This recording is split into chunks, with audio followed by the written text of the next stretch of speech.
Hello everyone. When talking about assessment, the first word that comes into mind is test. But test is not all about assessment. Assessment is an ongoing process that never ends. And in this occasion, we are going to talk about assessment based on four categories, and I'm going to tell you a little bit about each one. The first category is formative. Formative is such as qualitative. Summative is like quantitative.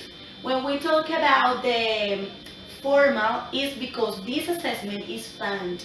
But when we talk about informal, is because this process takes care in the teaching and learning process incidentally. Now, we as a sixth semester education student were designing a test, two kinds of tests. One that was formal and summative, and the other one was informal and formative. Okay, so let's begin. Was focused on transition grades in a private school located at the north of Cartagena. This school offered integral academic education as well as children that have special needs are trained with curriculum adaptation according their needs. On the other hand, in general, there are around 210 students in each classroom doesn't exceed 25 students and there are 25 teachers.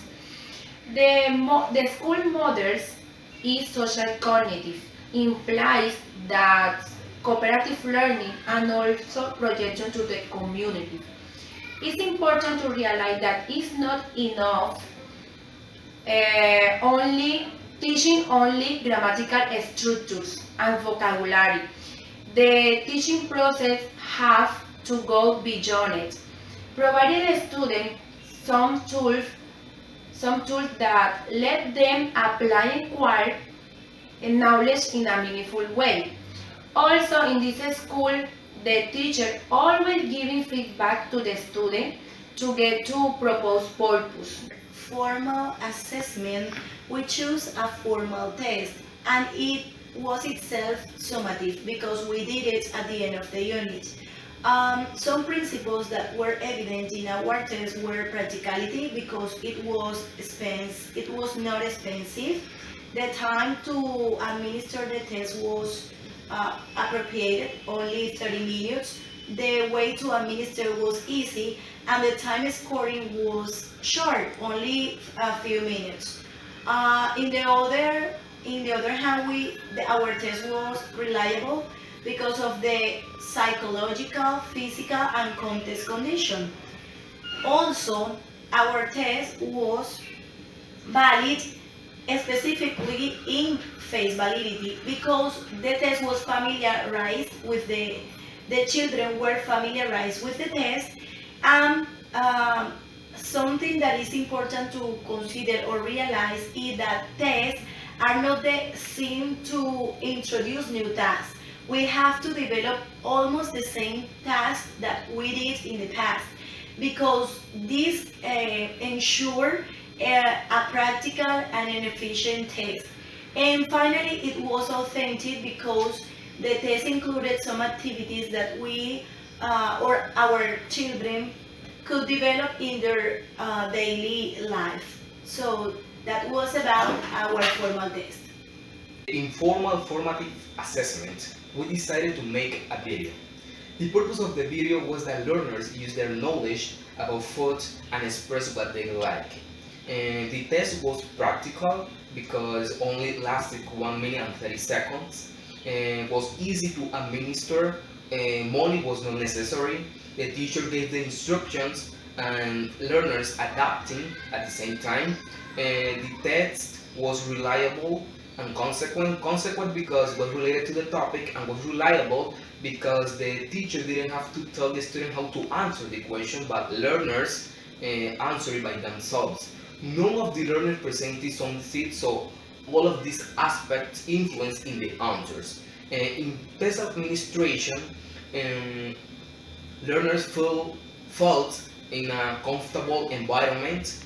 The classroom was spacious, was light. Um, there was an air conditioner, and in test reliability, the test was not longer.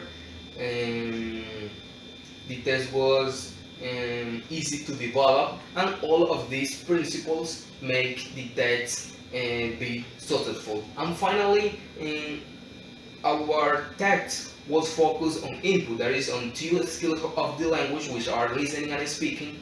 So validity was presenting too.